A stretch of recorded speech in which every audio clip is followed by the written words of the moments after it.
morning, good morning, good morning. Hey, what's good, Amelia? Good morning. How are you doing? What's good with you? Still fat and black, you know, and that's PHAT fat. So I don't want nobody to get it misconstrued. It's PHAT fat. Pretty hot and tempting still, but it's all good, you know. God's blessings. So we here. Oh man, Exactly. Ready for today's show? Yes, I am. I'm very excited. Our guest has a wealth of knowledge. I mean, I love that. And when we were talking, how he was talking about him just really taking control of his career and knowing who he is and doing his own thing. And that's kind of where we're at right now. As a society. So it's always good to talk to the people that know what they're doing. Right. That's what's up. Not the idea of what they should do, but actually know what they're doing. Thank you. Yep. I say the same thing. So, and that's what's going on. Met this brother, on how the Instagram lives are actually they're popping, but you got to pick your content. And every time I've watched him on Instagram Live, first of all, he has that radio voice, like every 15 minutes he start and he goes through his little thing, and I'm like, this dude here, he does drops. I know he does. But he's a cool brother, man, and we're gonna go on without further delay, and we're gonna introduce our guest. Coming up, y'all, we have the one, the only Mach357, aka Woo! the Evening Experience. Let's go. Where's he at? Yeah. There he is, my dude. What's good with you, brother? What's popping? What's good, man? Glad to have you aboard, man. So, we was telling the people, I told her how I met you and everything, and just like the way your body of work and what you do.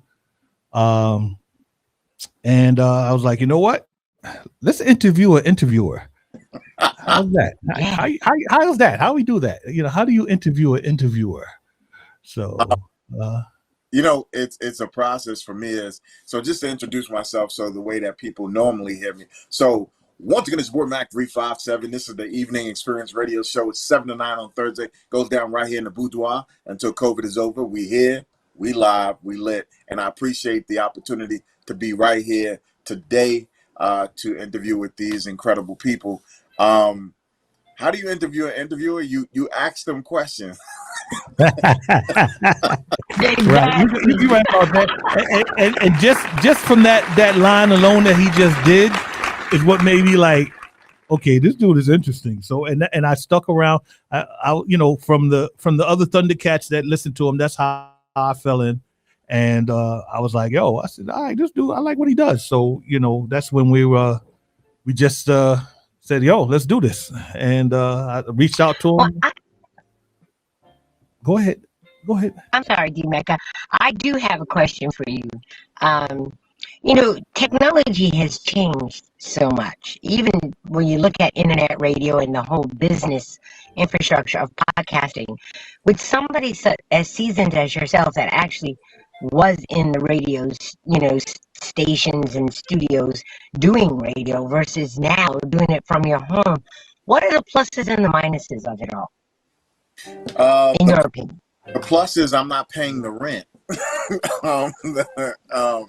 Because when you go into a studio and you're independent agent, you're not quote unquote, you pay to have your show there. And the process for me is I'm glad I don't have to pay anymore. The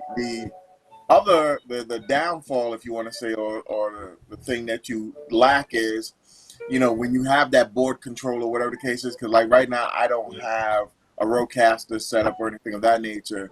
It's me projecting my voice. It's me doing everything. If I have to have a sound effect, I got to find it, things of that nature. Everything was done for me. So me just being the voice, I used to just come in and sit down, and I had a board operator, and he took care of all the stuff for bringing the people in via Skype or whatever the case is.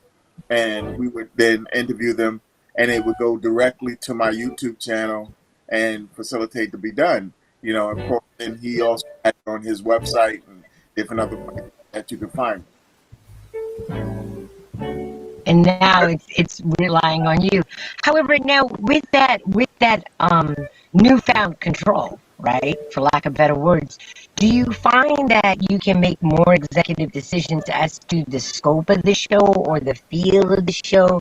And how do you come about with those decisions? Because sometimes looking at some of the people that start podcasts like yourself, they kind of like lose the zeal. But you know, me watching your videos and stuff, like every show is like on it, you know. So I'd be interested to know how, that process. Well, you have more people in this that you facilitate the conversations, you make the stuff happen as far as the guests that you bring. And I tell people, I'm very selective. I don't bring everybody on. I get hit 1,000 times a day in my DM.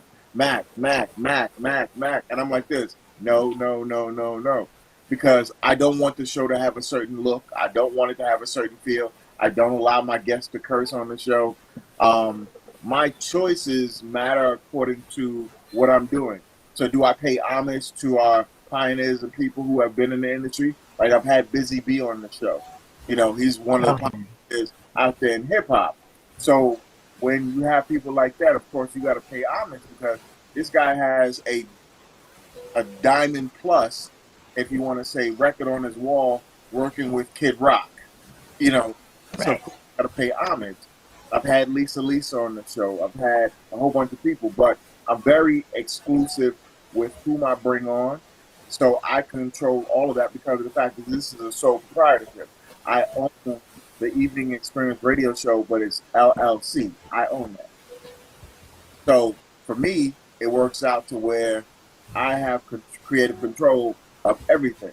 So whom I want to bring on, and I tell people this all the time, I got to check them out first. Oh, but this person has 50,000 followers, and that means nothing to me. I don't care if they had 100,000 followers. If they don't fit my platform, I politely say to them, hey, this doesn't fit my platform, and, you know, there are other shows out there. No, but your show is a show. And I go, I appreciate that.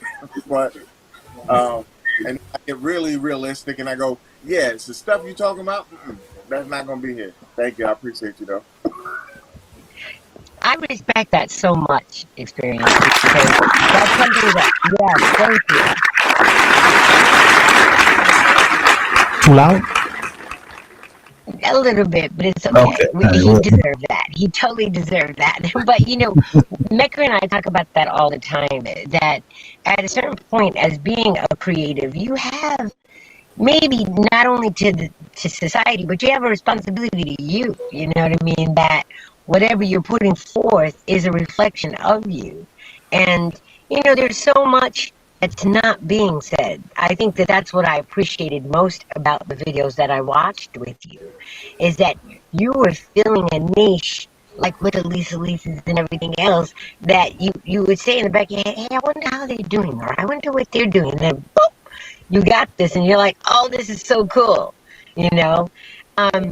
They talk about how baby boomers, and all of us are pretty much that, maybe one generation underneath, right, are really the second largest buying populace. Do you find that your show caters to them? And how did you, like, the biggest thing everybody talks about is analytics. How did you decide, was it intentional for your target audience, like the people that listen to you? Because you have an audience.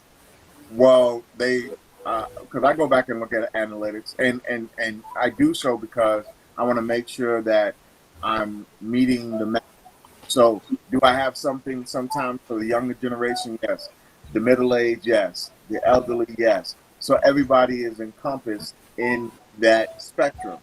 What I do is I think about consciously of what I'm putting on, who I'm bringing on, and I try to get the information that feeds that populace's mindset or thoughts or what they might want to know about the industry themselves. Because with the young guys, when you have somebody on who's been in the game or has some knowledge, I like to have them drop jewels. My thing is jewels in of themselves facilitate to give me the process of what I need in order to give them the information that they need, because they're lacking that. They have the skill technologically wise, but they don't have the wherewithal of where to put it or how to use it in the industry itself. So I try to draw out those things. But I try to, I don't really think about it, tell you the God's honest truth, of who I'm feeding in that time. I just try to bring the best people with the best knowledge and the best gems to the show, so I can let the people know, if they have been in the industry, what they've done in it, and give them their accolades and their props. But then at the same time, for those who don't and who are just starting out, maybe they can prevent some of the pitfalls for some of the people who are coming through.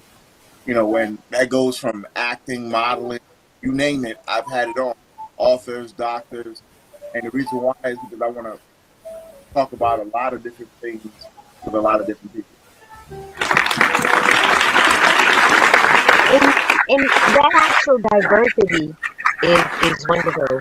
You know what I mean? Because that is what kind of like keeps on curating your show. It's the expectation of the unexpected, And, we're getting ready to go into commercial time, but just briefly, what goes into the research? Ooh. Like, I know for me, I Google, and then after that, I'm calling people that know you and, just to try to get some scoop. Do you do the same? EPKs, electronic press kit, for those who don't know what that is, bios, and then, like you said, researching on the net, Googling them, if they have a Wikipedia, making sure I check the information against some of the bio and EPK to make sure it matches up. Things of that nature. It's basically hard-on research. So I tell people I'm radio host / reporter, because I have to do my research and then really delve into who that person is in order to speak honestly and respectfully to what they've done. If you're up and comer, if you have a bio, great. But if not, I've been doing it so long that I can ask the questions that will pull out that information. Exactly. It's that comfort zone. I find as an interviewer, if you get people comfortable, they start doing what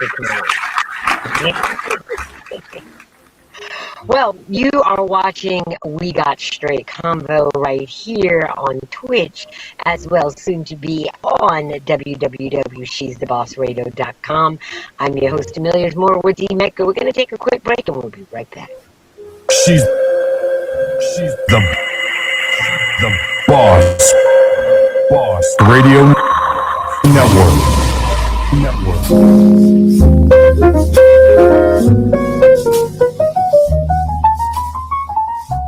Once again, you're listening to We Got Straight Convo with your host, Amelia is More, and your producer behind the scenes, me, I am D Mecca, with today's guest, Mach357 from the Evening Experience. Don't forget to tell a friend, to bring a friend, to meet a friend, so we can all be friends right here. We Got Straight Convo. And now we're going to come back to the show. I mean, why not? How we doing? We good? We're doing it. I see Mac's influence on you, Mecca. I see Mac's influence. That quick. Yeah, that quick. Yeah, I said, I got he helps represents the big fellas, so I got to definitely got to show the support. So that's what's going on, man. So Mac, you said it's been a game from you. Where are you from originally? Money earning Mount Vernon. For those WWW. Okay, that wasn't supposed to happen, but we're gonna go with this. Yeah. There you go. Right. I have a question for you. So, in this business, you meet a lot of celebrities, right? Yeah. And there's always a fun moment or something that's so surprising about the personality. Like when I met Morgan Freeman, I didn't realize how much of a like regular guy, like prankster he is, you know, and I was super nervous and I was clicking my pen, right? And so then before the interview, he goes, are you ready, Amelia? And I was like, oh, snap, you know. Do you have any funny stories like that?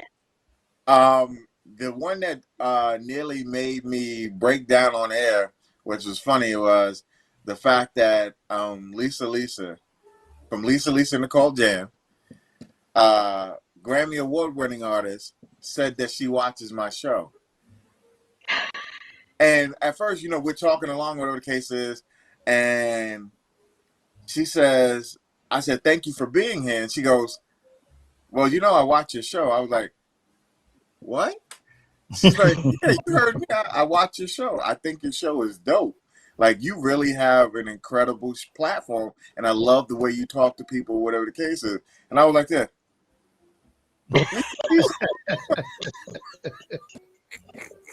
And she's gorgeous.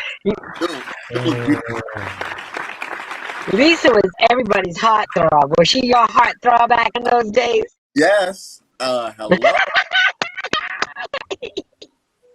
Yeah, I used to remember like all the guys be like, oh, Lisa. Oh. Listen, And then I felt bad when Jenny on the Block came on. It was like, uh-oh. Nah. Lisa still is the hottie.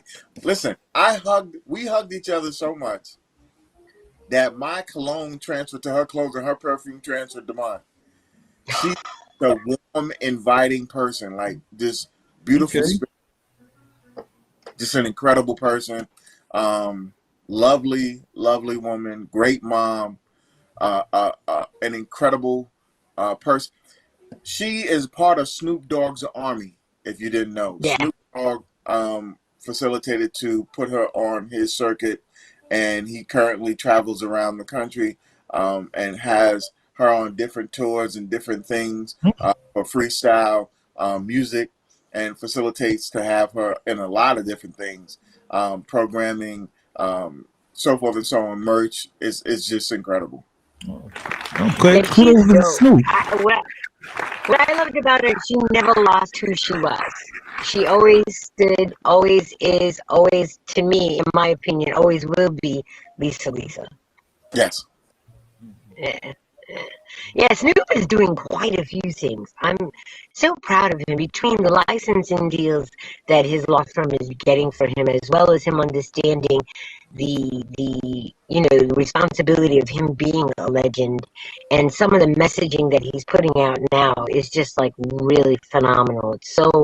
It's so on time. I'm so like really proud of him, hand over fist, because you can see the evolution, you can see the growth, you can see the understanding, but never leaving home. Right. Yeah, I just saw a short he put out that he turned down $1 million to DJ Michael Jordan's party, and his reason was because he had other prior engagements, even though they were paying far less money. And I said, you know what? That there is something that these young new DJs and young entrepreneurs need to understand. Just because it's $1 million on the table doesn't mean it's always good. And you're supposed to service those that came before that. If they, they put in the time to have you do something for them. And, you just can't drop people like that. And for $1 million, I'm like, $1 million plus Michael Jordan. Yeah, but he got millions. For Snoop right now, it's not even about money. No, like but just in general, for anybody, for me, if someone would say, okay, I'm supposed to do like you're doing your little niece's birthday thing, right? Yeah. Michael Jordan comes to you 2 days prior to this. It's Michael Jordan, and I'm giving you $1 million. You tell me you ain't gonna sit there and bite your teeth. You're gonna scream. And I was like, you know what? I respect that. And he said, but that's not the way I want to meet Michael Jordan anyway. I want to meet Michael Jordan outside of a business, just on some fringe stuff. And I was like, I got to give him applause for that. And I was like, wow. I said, man, that's what you call having.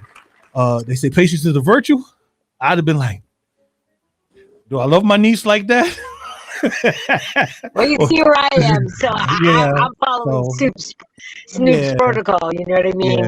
yeah, but But sometimes yeah, you just got to do it, man. It's you yeah, know, you just got to do it because the love comes from home.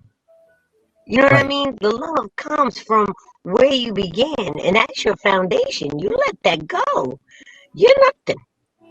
You're really nothing. You can have everything and be nothing, and that's what happens to a lot of celebrities. And you know, feel free to join in, Mac. Because you're not in your head, so I know you can add lib to that as yes, well.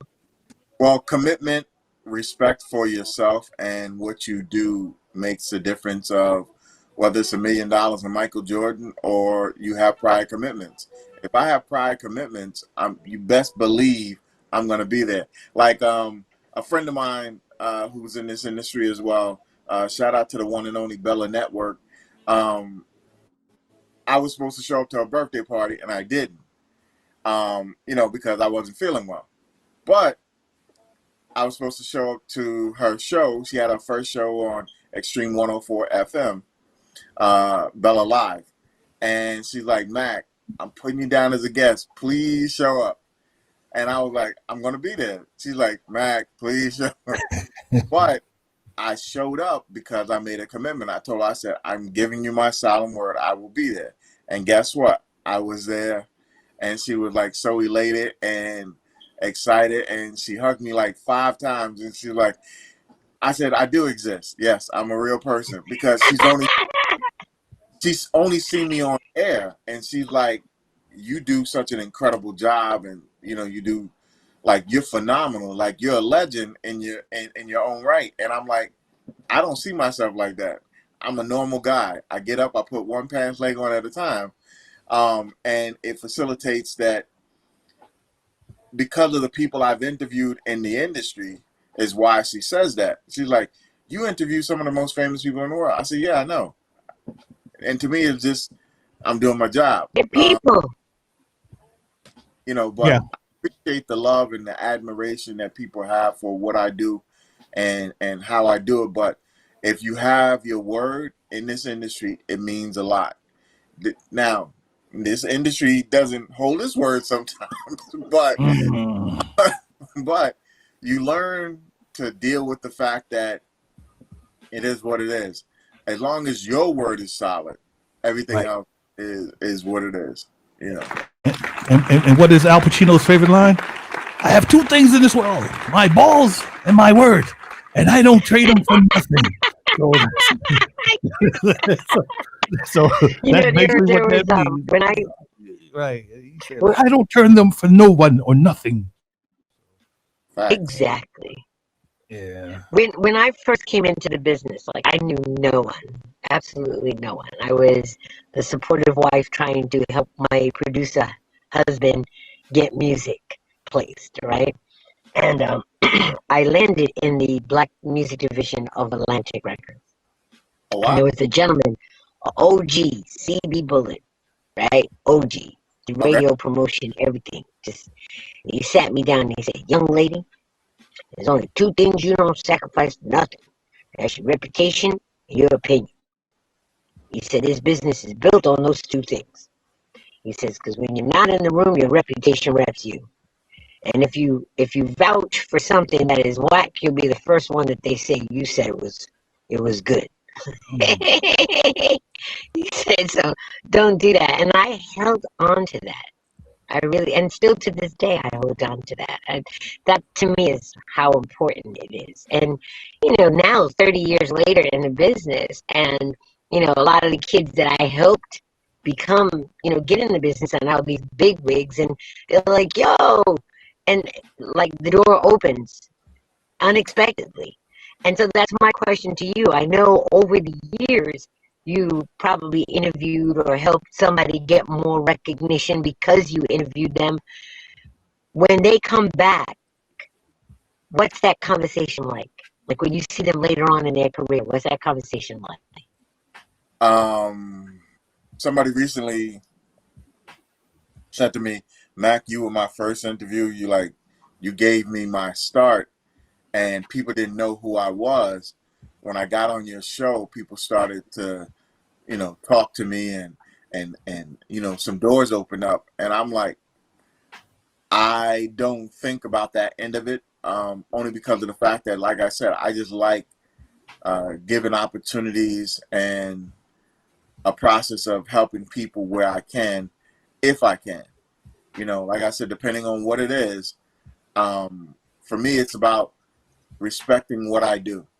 And if I'm going to produce a great show, I got to give that to the audience.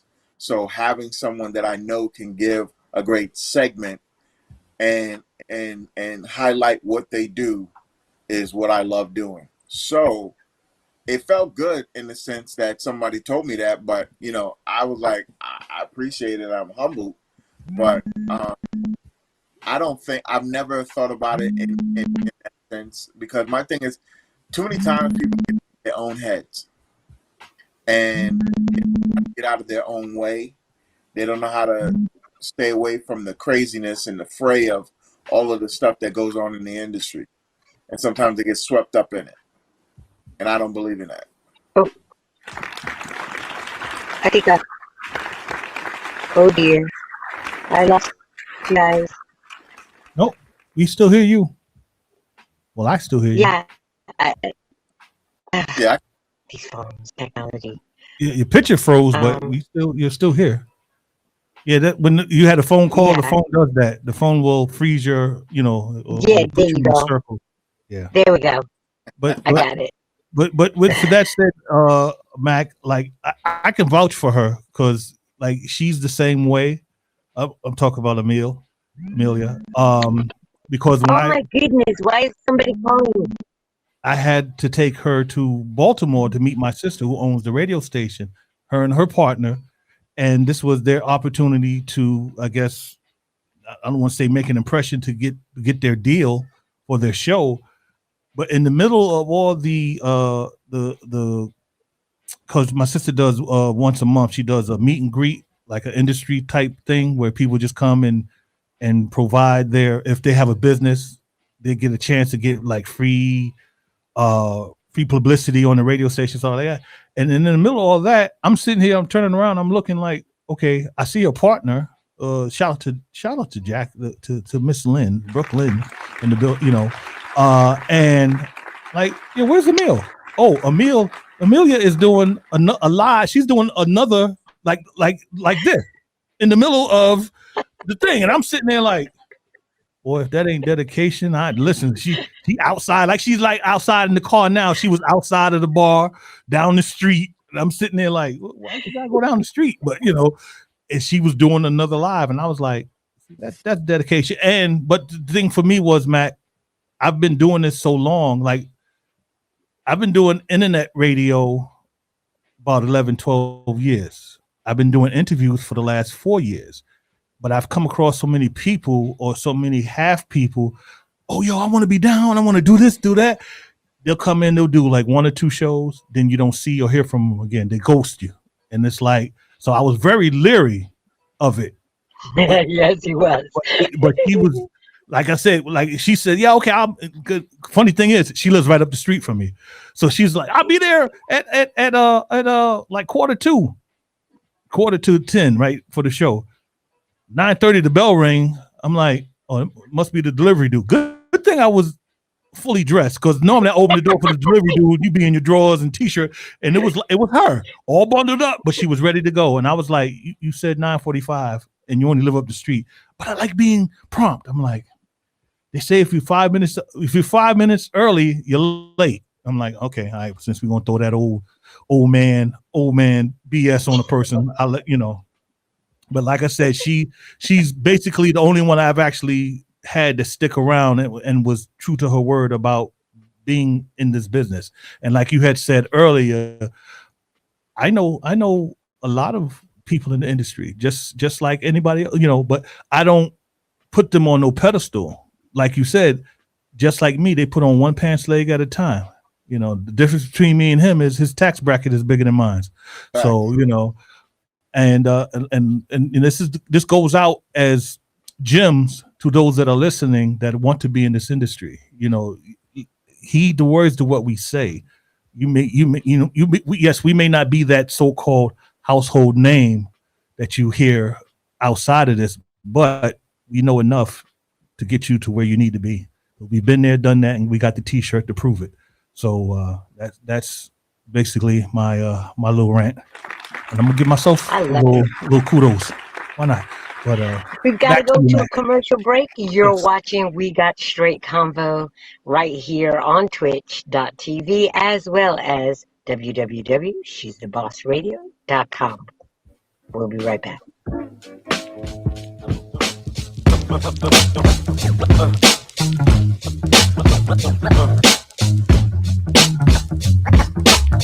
WSGC.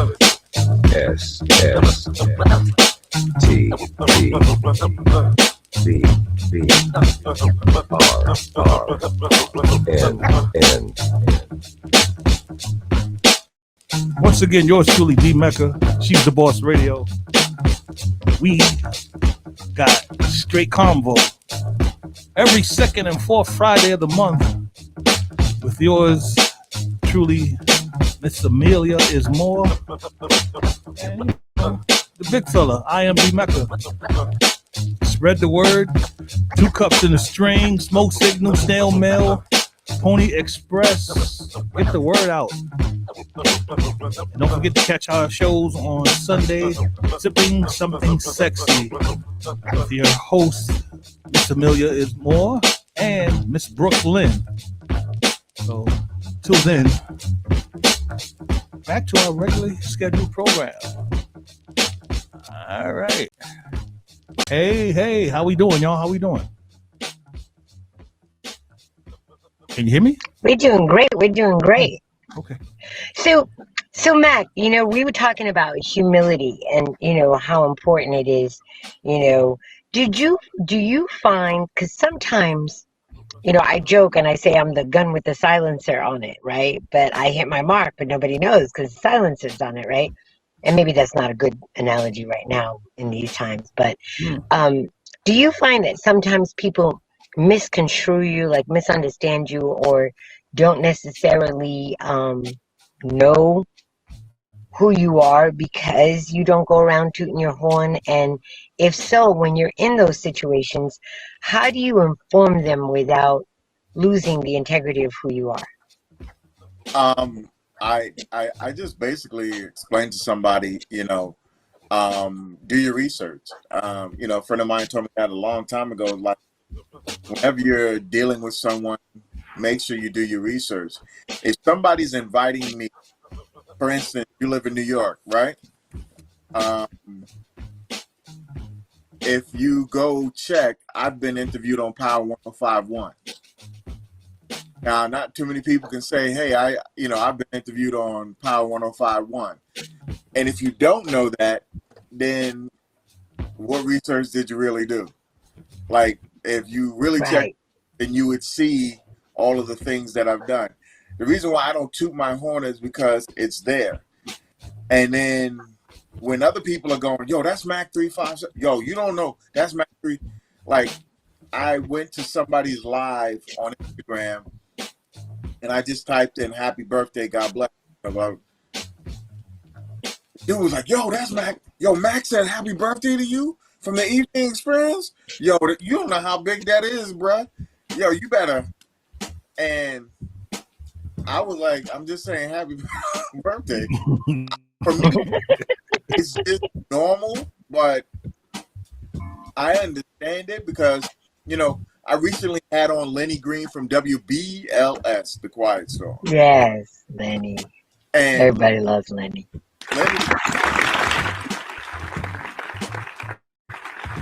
He was dropping jewels, got the opportunity to talk to him, he said, I'll be watching you. He said, because you never know when that person or anybody that's in that industry will be like, hey, time to go this way. Because he's like, you got a dope platform. And he said, I've watched some of the stuff that you've done already. He's like, dude, you're there. He said, I see that you do your research and I see that you pull up the information. I said, well, because I can't properly serenade you without knowing who you are. There I you can't go. talk about you unless so I tell people that without telling them who I am, because my thing is I don't want to be famous. I want to be infamous. I want to be known for something. Mm. And if I'm known for that stuff, the rest falls in place. There you Because go. walk in and go, well, that's Mach357 because I know he's about his business. He's gonna do X, Y, Z, and that's why I have PRs who have famous people in their roster who go, Mac, I need my client on your show, and I go, I appreciate that, cool, let's get it done, because I know for a fact that they not only gonna get incredible time, incredible work, incredible interview is because of the fact that I'm going to give them their props, their respect to whom they are in the industry and what they've done. That's what I give out. That sometimes now the respect factor. That's really important. That respect factor to me is like the key of it all. And I feel like when you go into an interview and you really don't know who that person is, or you really haven't done your homework, you're kind of not respecting that person, and I just feel like, it's a waste of time, because what you could have gotten out of them, because you didn't do your homework, you didn't get out of them. Like, I love when somebody says, I never said this, I never told anybody this, but I'm going to tell you this, Amelia. How many times have that happened to you? Because I've seen it happen with you. And what does that say to you when somebody says that to you? The I history producer on, and he told a story of when he first was putting out Ether, the beats for Ether. He said,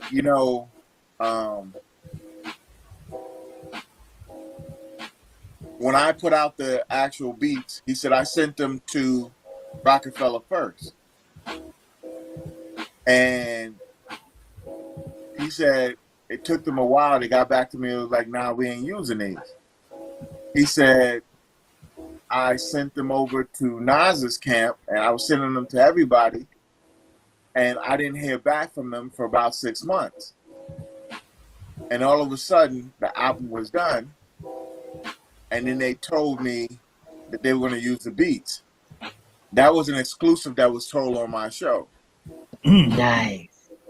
So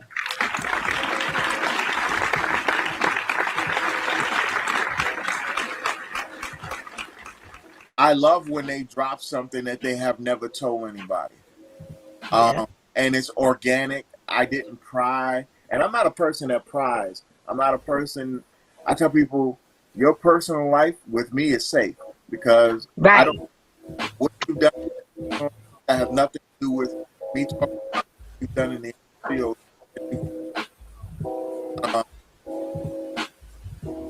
Well, to me, I feel like, and you can chime in if you want, but I feel like that technique is actual real journalism. I mean, you can do whatever you want to do to get clickbait. I get it. But it's so much easier to draw somebody in on controversy as opposed to conversation. And to me, the expert is the person that can handle the conversation, bring out jewels, like you just said, and also entertain that person that they're interviewing to the point where they're so relaxed, Of the many things that you've learned, because I know this has been a journey, not a destination, what is the most remarkable thing that you said back and said, be damned?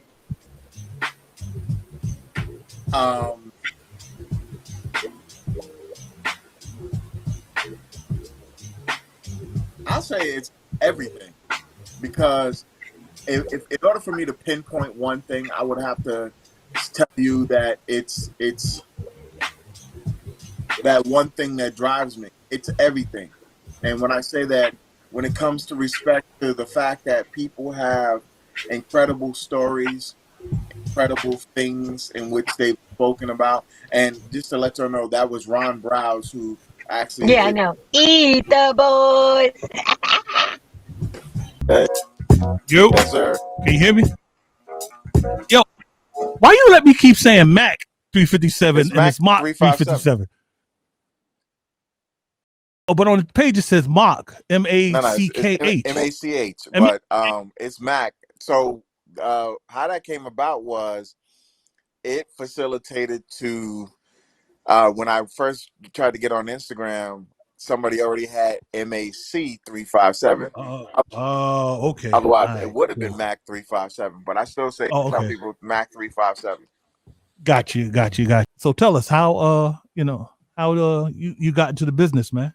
Well, watching people who have come before me, like Lenny Green, like Yes. Shout out to Lenny Green. Yes. Vaughn Harper. Uh, Ooh.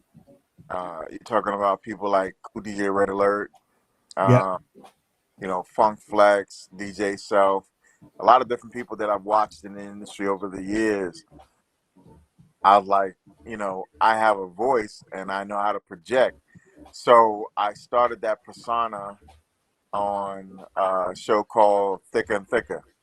It was about giving plus size models their props, talking to them about the industry and trying to help them to get, regular contracts just like they give out to the Naomi Campbells and different other people in the world. Okay. So in doing There so, she is. There she is. Okay. hey, Oh, I'm so sorry for that. Okay. Well, boy, are you the pinnacle professional? Because I was listening to you, Adler, but I was like, get it.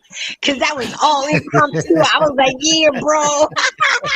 That's a ride or die right there. I'm like, this is not my show, but I'm gonna keep going until. And it's I all love recorded. It's all that. recorded. So when we get a chance to edit, so we'll edit it just like nothing happened. So okay. But as you were saying, you were saying Lord now have you mercy. got in. You were saying how you got in. You were just talking about that before. Basically, I got the opportunity. A friend of mine was in Texas. He said to me, you're in sales. You like talking to people. I'm getting ready to do this show called Thicker and Thicker. Want to come through?" I came through and I facilitated to get hooked. I got hooked and I never looked back. 11 years later, and here I am. But now the difference is for the last 5 years, I've had my own show, which is called The Evening Experience. No longer am I with anybody else or anything else. I'm with myself. Now, when you started this, were you on radio, or was it when the pandemic started? It was actually no, actually, I've been on. I was with In the Mix Radio Right. first, and I went to the Matrix Studios Network, which was on 92.9 Real Deal FM. Shout out to D. I know I don't know him personally, but I know who you talk about when you say the Matrix. Yeah. Yes, DWI. yes. And then from there, when the pandemic hit, I was back on In the Mix Radio. Shout out to DJ Cruz from 103.5 KTU. I from there was back on his station, and when the pandemic hit, he shut the studio down, of course, like everybody else did. Right. And I wasn't not going to let my show go, so I started doing it on IG Live, and I've been IG Live ever since. Because of the fact that That's now what's up. he's the tour DJ for Lisa. So he's always out of the state and different places, whatever the case is. And I don't trust everybody behind the boards. Now, him being the owner, he know how to run the boards, how I like them run, and what I like done. So, not everybody could do that. And instead of me, like I said, paying and doing all this other stuff, I do it from my home now, right here from the boudoir until COVID is over. We here, we live, we lit. That's where that line came from. The boudoir. Like, you never stop. I like it, man. I've never stopped, and I never will. But you know what? That's actually the key to to success, consistency, you know? Yes. And so for those that Mecca talks about, that kind of starts the ball and then drops it, what advice can you give them to stay motivated? You know what I mean? To stay inspired. Because like you said earlier, this is not an easy road. This is not a road for the kind-hearted or the easy influenced. You got to sometimes stick to your grind like you explained earlier. Like, yeah, but no. What advice could you give us?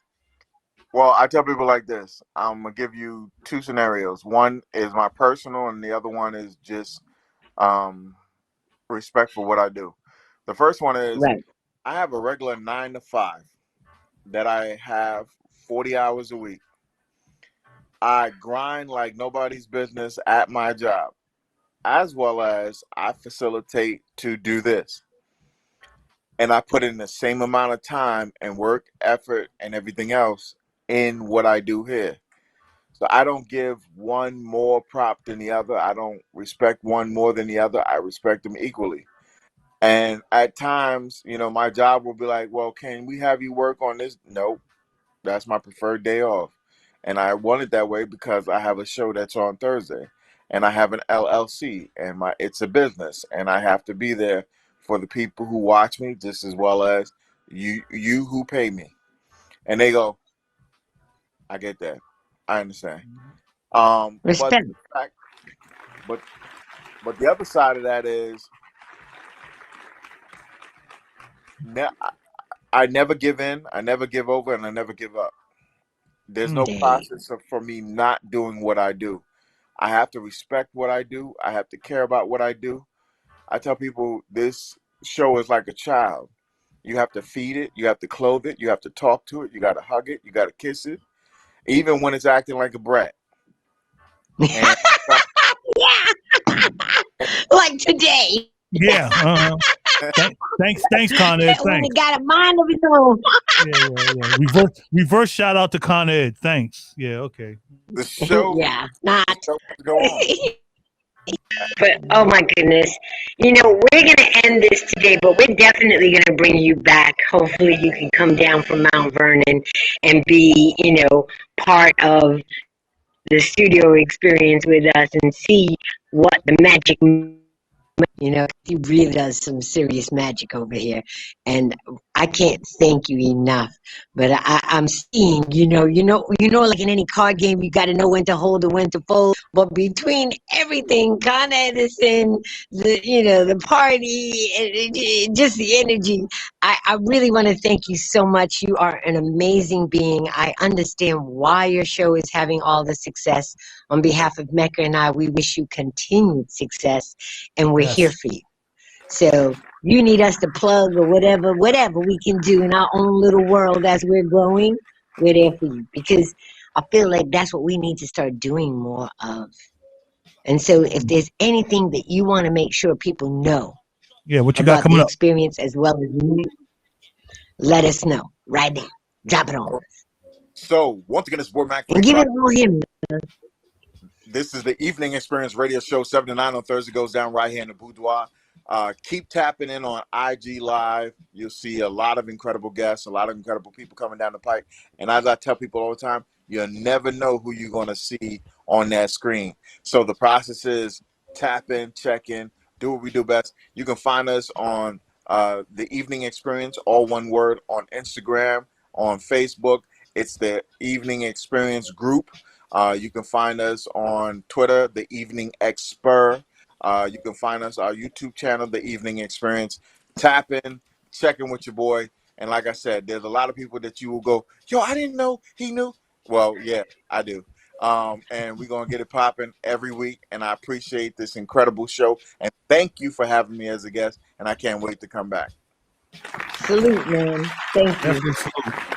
So once again, y'all, this is We Got Straight Convo with your host, Amelia Ismore, and I am D Mecca with today's host, Mac. See what me saying it, Mach357 from the Evening Experience, man. So check them out every Thursday night at what time again? 7 to 9 p.m. 7 to 9 p.m., man, and you never know who's on the show unless you follow. So until the next time, y'all, I like to give shout outs to everyone. Shout outs, Godspeed to the families from Texas and from last week from Buffalo, and a rest in peace to Ray Liotta, man. We just lost another great actor, great human being as well. So until the next time, y'all, we out. Peace.